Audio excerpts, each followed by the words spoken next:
What's up guys, in this video I want to cover a bunch of little known facts, trivia, Easter eggs, or just other things that I find interesting about old school RuneScape. Most of you probably know that old school RuneScape's very existence started off with a poll. But what you probably didn't know is that it actually failed that poll. Okay, failing might be a little hyperbolic on my part. There were a bunch of different thresholds that we could reach in order to get different features in the game, and honestly, it is pretty crazy that more than 450,000 people came back to the game to vote who had previously quit. There were 2 additional thresholds that we did fail to hit. At 500k, we would not have to pay any additional membership fee on top of the regular RuneScape membership. There would be content updates, and the game would have maintenance from time to time. At 750k, we would unlock free-to-play, updates via polling, anti-bot measures, and a development team dedicated to old school RuneScape. You might be a little confused because we have all of those things. I don't know if they're hyped from the 450k people interested in coming back to RuneScape, or if it was just all planned from the start and the poll was a sham. There are several NPCs in old school RuneScape that are based off of real life people. Grace, the NPC who sells you the Graceful set, is actually named after Grace, Mod Matt K's dog. That's why she has a dog at her feet that is modeled after his dog. Pretty dope. Secondly, Neve is supposedly modeled after a certain J-Mod's girlfriend at the time. I can't find anything posted from this J-Mod that confirms or denies this, but the theory does seem to have some weight behind it. Feel like this is kind of like getting somebody who you're dating's name tattooed on you. Just not really a great idea. One of my very least favorite NPCs in the game, Charlie the Tramp, is based off of Charlie Chaplin, who apparently had an on-screen personality known as the Tramp. Brugsen Burzen from the Grand Exchange is based off of Brugse Buerzen. Hard to pronounce, but this is the stock exchange of Bruges, which was likely the first stock exchange in the world. Even more of these are based on in-game players. Big Red Japan can be seen here at the end of each of the rooftop courses in-game. This player won the player design content contest for his rooftop agility courses, and now he is immortalized at the end of each lap of the game's worst skill. For fans of the YouTuber Settled, there's a broken rune crossbow near the Haunted Mine to memorialize his death during his Swampletic series. There are so many more of these, I could probably make an entire video out of them. How about this? If this video gets 16 likes, I'll think about considering to make that video for you. There are 23 skills in old school RuneScape, and all of mine are 99 because I'm a massive nerd. But these skills weren't always this way. Well, I guess in old school it kind of was. In RuneScape Classic, the skills looked a little bit different. While eventually magic would just be magic, it was first divided into 2 different skills: good magic and evil magic. Same thing with prayer. There were also 3 skills that didn't come over when RuneScape was ported into RuneScape 2. There was influence, which turned into quest points, tailoring, which was just absorbed into the crafting skill, and then carpentry was a proposed skill, but it never really went anywhere and was replaced by agility. RuneScape 2 started off with way less skills than we have today too. In March 2004, we got rune crafting. The next January, Slayer came out. Just 5 months later, we got farming. Then in 2006, we got both hunter and the construction skills, but not in that order. Speaking of skills, old school RuneScape has had several proposed skills over the years, and all but one of them have failed. But not because of me. I want to assure you that I vote yes to everything just because I want to keep the good people over at Jagex busy. The first skill that failed was sailing. The first time. It was added for April Fools in 2014 and then failed in the polls a year later.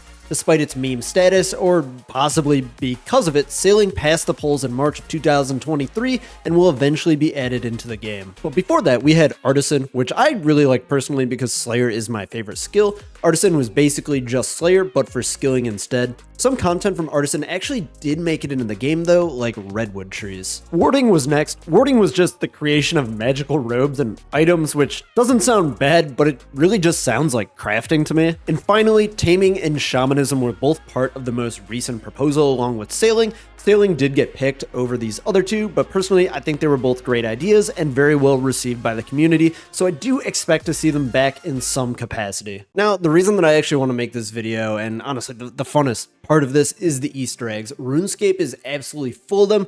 From something as little as examine text all the way up to like full-blown sequences of events you have to do in order to get cosmetic items.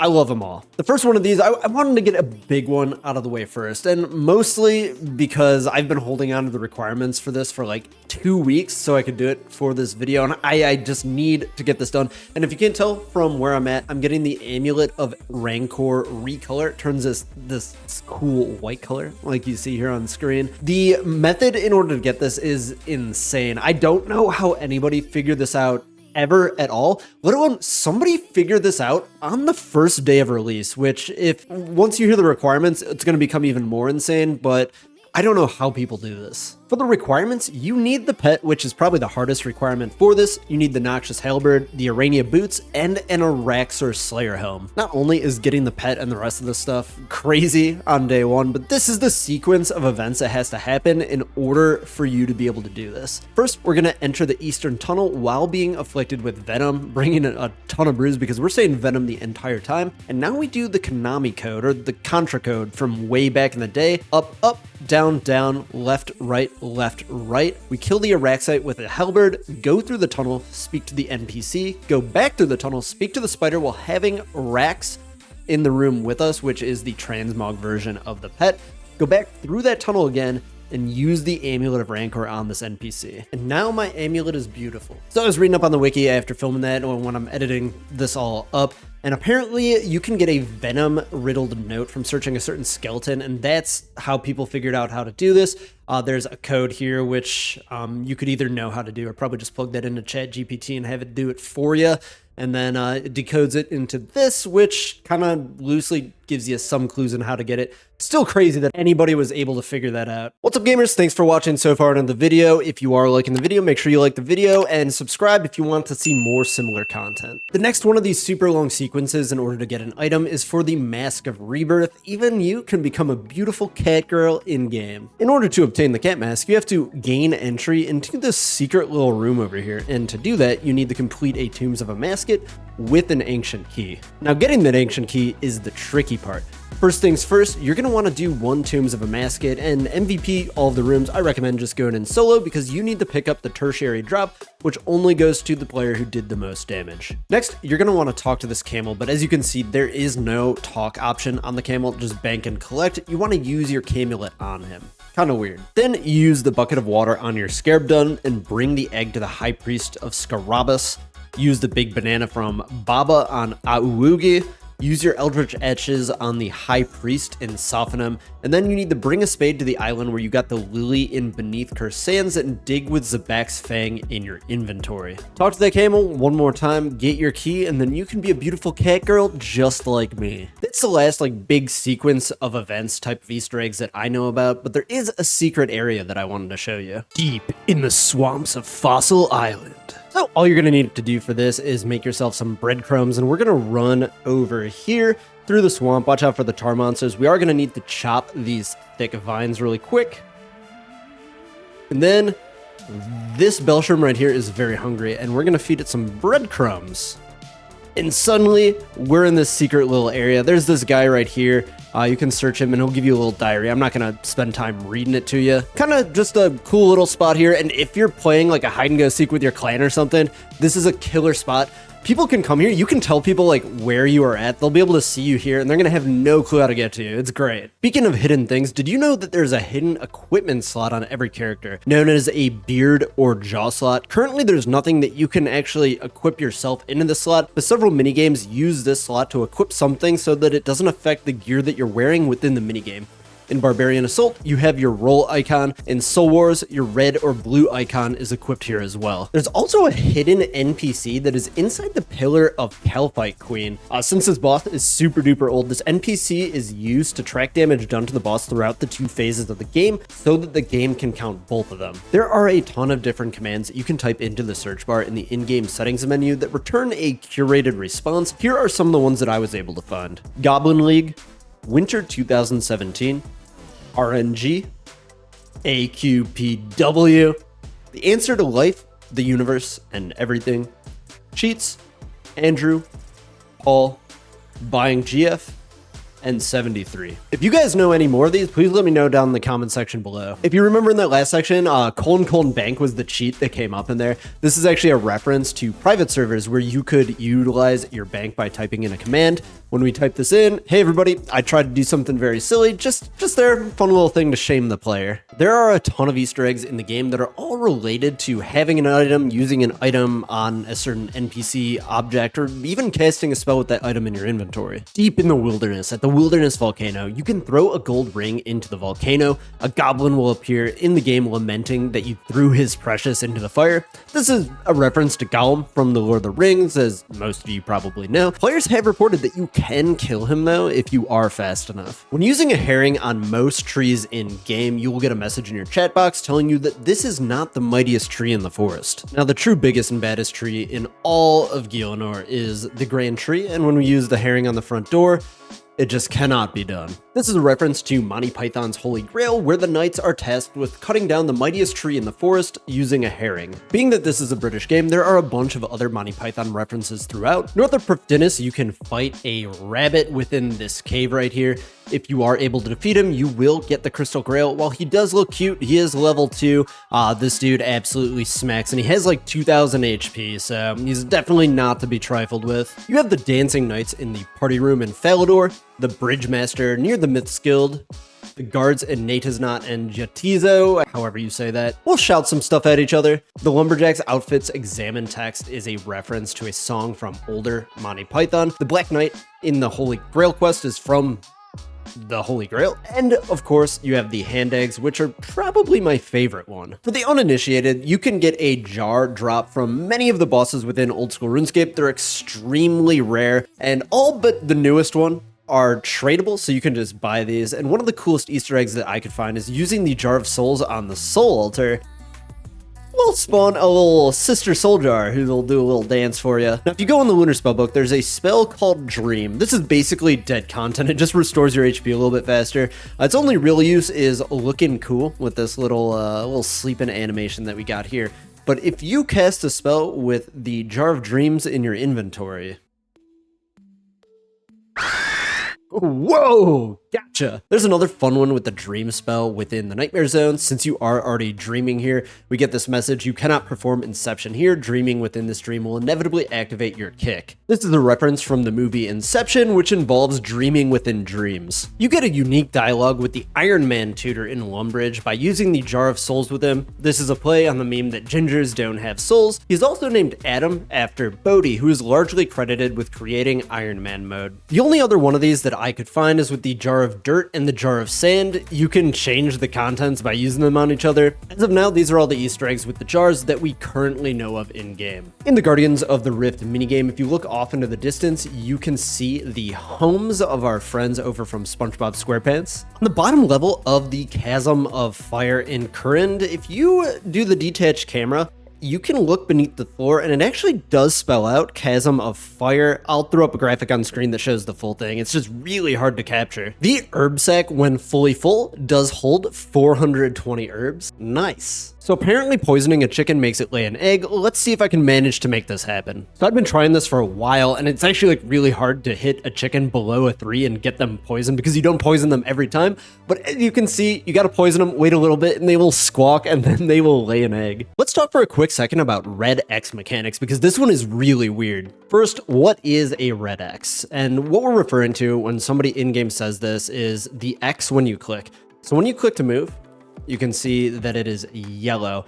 But say that I want to click to interact with a thing within the game world. So the wilderness ditch, it's red. If I click to pick something up, it's red. If I click on an enemy, it's red. With that being said, just think red equals interacting with something in game. Yellow means moving your character. So if you do hear somebody on Twitch or YouTube or something say that they yellow clicked, or just somebody in game complaining about it, they usually mean that they were trying to click on a boss or something along those lines, and for some reason, with no fault of their own, they clicked through it and moved instead. Now there's some weird stuff that you can do with this. Now take this one for example. So I click to run here, but I click on the red, but then I click running. My hand is not clicking anything else. My character turns to face as that red X that I did earlier. While this is kind of niche and more of just an interesting thing than a useful thing, there are some in-game uses for this. I used this one extensively when I was going for 99 mining in the volcanic mine You can use this to orient yourself towards the lava in certain spaces so you can make the little platforms without having to do a few extra clicks. There's another weird mechanic with this, with when you're fighting a monster in game and you click on an object on the ground or anything else within the area that is a red click,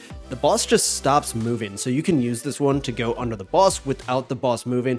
This is extremely useful for the Tombs of a Mascot for stalling out Baba. Honestly, I couldn't imagine doing high invocations without this. And I also use this one quite a bit with the Thermonuclear Smoke Devil. Just like the Chasm of Fire, if you detach the camera, you can see that under the Corporeal Beast, it does have an extra little layer that says Corp. In the God Wars dungeon, there are a couple of frozen orcs here with noob spelled out on the floor in front of them. Fans of the television show How I Met Your Mother, if you go to sleep next to the church in this little pub right here, you can notice that these three NPCs, their names spelled backwards are Theodore, Barney, and Marshall. And then if we just run over to the other side of the entrance to the Nightmares lair and go down into this basement, you'll notice that this is the basement from That 70s Show.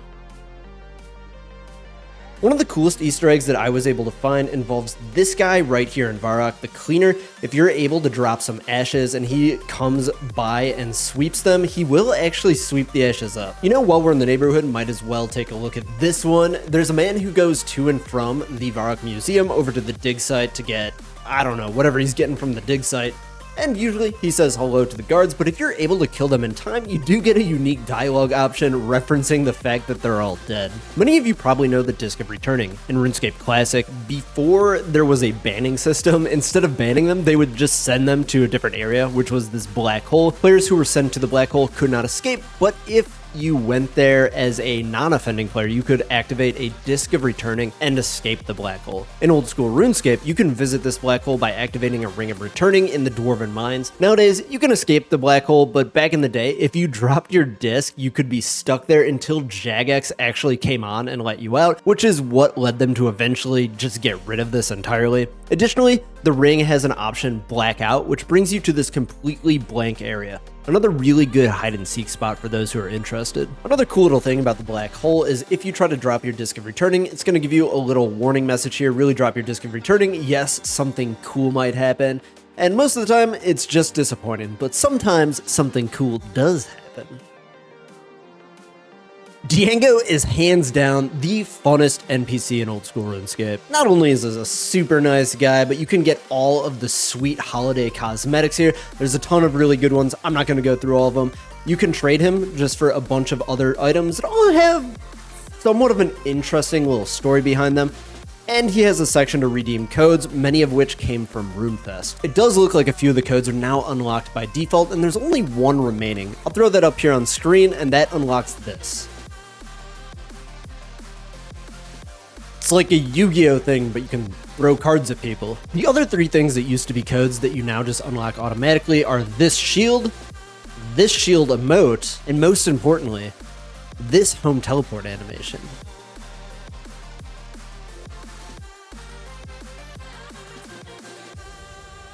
Other than that, you can get cool toys, some fake claws, goblin weapons, including a rocket launcher, a gay scarf, spinning plates, and you can even complete the GE scammer outfit with a cute little fan. Throughout Fossil Island, you might be able to find a squirrel named Maz. She does have a massive wander distance, so she might be really hard for you to locate, but if you feed Maz an acorn, she will follow you around the island until you teleport away. Mod Ash added Maz into the game in honor of Mod Maz, who designed Fossil Island. On the old school RuneScape wiki, there is a huge list of fun facts. These ones are really, really good. I wanted to give you my greatest hits, the ones that I liked the most, and then I'm not going to rip off this thing entirely. I'll just leave a link down in the description if you want to take a look. Most of these are really, really good. Mod Titan was one of Jagex's OGs. He's responsible for a ton of classic content in old school RuneScape, and one thing that a lot of Mod Titan's content has in common is that it has a ton of very difficult skill checks. He also made two of RuneScape's most annoying quests, One Small Favor and the Legends quest. The Legends quest is the only quest to have attack, prayer, smithing, and herblore skill checks. Some of the greatest hits of this are during the tourist trap. He has an agility check that you can still fail at level 99 agility. He made that bridge over in the Nature's Grotto in Mort Mire that you almost always fail when you jump across. and you can even mess up the portrait that you draw during the Zogre Flesh Eaters at 98 crafting. Despite the comically annoying content, he brought us a ton of gems like the entire Meraki series, the Chompy bird hunting quest, and a majority of the quests over in Karamja. The banana is a really strange item as well. You can cut the banana with a bunch of different items that you probably shouldn't be able to. Boxing gloves, butterfly nets, even a god sword hilt. Banana cutting is also directional. If I use the banana on my butterfly net, it cuts it. If I use my butterfly net on the banana, it also cuts it. But on the flip side of this, if I use a banana on my dragon claws, it does not cut it, but I can cut the banana if I use the claws on it in that direction. Okay, one last one of these from that list on the wiki. As far as how doors work, they basically create a wall when they open. So when we open this door, it is creating a wall on my left here. When I close the door, once again, because it did create a wall here, it's taking away that wall, which also takes away this wall. So if we click that, we can actually just go through this wall until the game re-updates, because this wall no longer exists. At least according to that list, this is the only wall in game that you can do this with. There's like 50 more of these on here. If you're into this type of stuff, it's definitely worth your time. Check it out down in the description. Thank you guys so much for watching. This was probably the most fun I've had making a video in a really long time. The video probably made about 10%, or 10% of the things that I researched made it into the video. There's so many more of these. This is kind of just a greatest hits. If you do want to see more things like this, please let me know down in the comment section below. I just love these little like weird things about the game that I've been playing for way too long, and I hope you do too. If you did like the video, subscribe to the channel, and I will see you in the next one.